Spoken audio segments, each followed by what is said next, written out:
But James Harden had been expected to participate in the Sixers practice yesterday and didn't show up, with Coach Nick Nurse later saying he had no explanation as to why.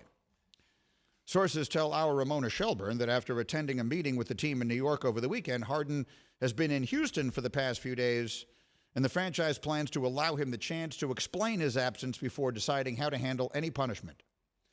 The star guard has been frustrated for months that his wish to be traded to the Clippers has yet to be granted. Sources telling Woj that the two teams have talked in recent days, but that a sizable gap remains between them on a potential Harden deal. Philly next plays Friday. Harden had said last week that he could make his preseason debut that night. I will say that there may be no player in all of sports harder to root for or like than James Harden. I am flabbergasted at this.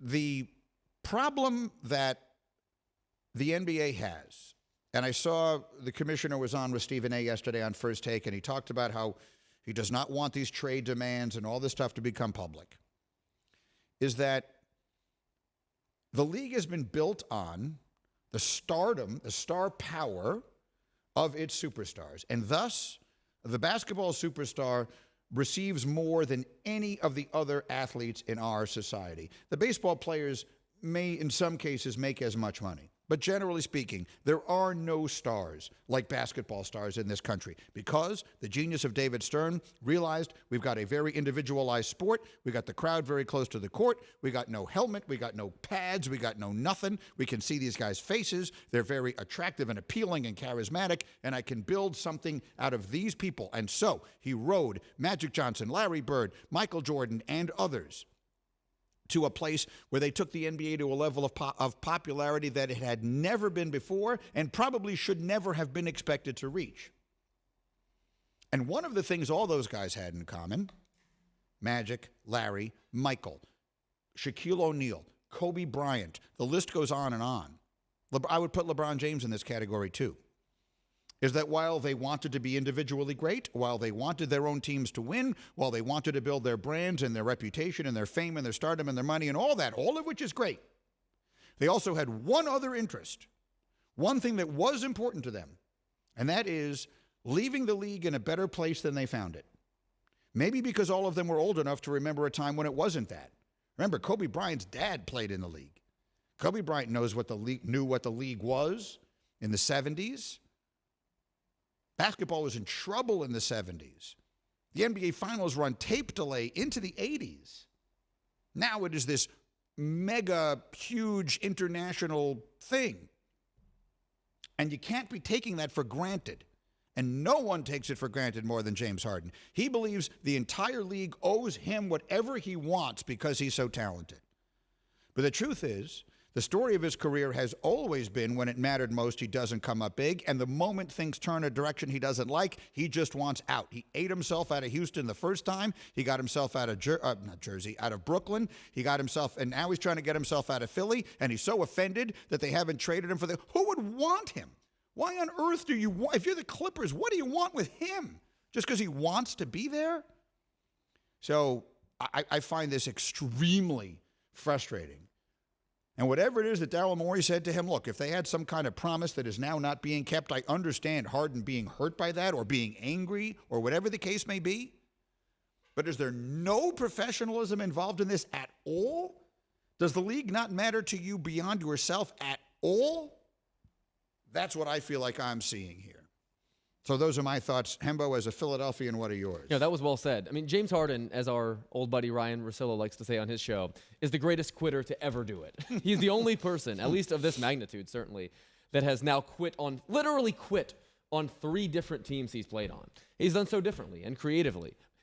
There's obviously that legendary game in Houston that effectively necessitated the trade to Brooklyn when he legendarily did not try against Sacramento. The whole Brooklyn experiment is something that I think Kevin Durant will take with him to the grave, regretfully. And then while I was thrilled that Daryl Morey was able to get some value for Ben Simmons, and while I would still, in hindsight, have made that trade, and while the 76ers nearly reached the conference finals last year, in large part because of James Harden, I and the rest of the city are completely done with him. Obviously. The way that he has conducted himself, since the end of the season, is a complete and utter joke. First of all, he picked up his option. It's not as, like, if he wanted to become a free agent, he could have. He literally just could have become a free agent. But there's no player in sports that has mismanaged their own career and thus their own legacy more or worse than James Harden, who's 25th all-time in NBA history in scoring. Like, this is a player who should be remembered as one of the all-time greats. He's not going to be remembered fondly at all, and he only has himself to blame. Now, the only part of that I will give him the benefit of the doubt on is I have to believe that the picking up of the option was done in concert with Morey telling him that they would facilitate a trade where he wanted to go, and he was going to get more money by picking it up than by becoming a free agent, because who the hell is going to pay him all of that? I'm not here for it, because there has been no greater advocate of and for James Harden than Daryl Morey. Oh, Daryl Morey put James Harden in the Hall of Fame. And James Harden, in part, put Daryl Morey in the Hall of Fame. Both of those guys are going to the Hall of Fame someday, in part because of each other. You think Daryl Morey's going to the Hall of Fame? He's a Hall of Fame executive. He changed the sport forever. Is that a reason you put someone in the Hall of Fame, or do you do? I mean, for what it's worth, his teams have never won anything. I don't even think his teams have ever been to the final. By won anything, you mean that specifically, but he built great teams in Houston. They just happened to go up against a dynasty, and if Chris Paul didn't tweak a leg, no, they might have you won don't a have to tell me that. I know that, but what I'm saying is well, whatever. We've gotten very sidetracked. Whether Daryl Morey is going to the Hall of Fame or not is not the topic of conversation here. No, it's frustrating beyond words, and so that's when I said someone needs to be obliterated. We're just the ones to obliterate him. I just can't deal with it anymore. And you know what? If you watch that series against Boston last year, he won them 2 games. He won them 2 games. And I really allowed myself, I am such an overreactor. I mean, I'm so bad at this because I just fell into the trap. I was like, oh, he's got it now. He's got it. He's figured it out. And then game 6, when they needed him, game 7, when they needed anything, gone. Just disappeared completely. They wind up giving away a series they absolutely had a chance to win. Wanna try to boast at what I look like. Think I'm gonna try to wear, I pull up long range. Jimmy with the heat, I'm on fire. It's NBA, I'm a history.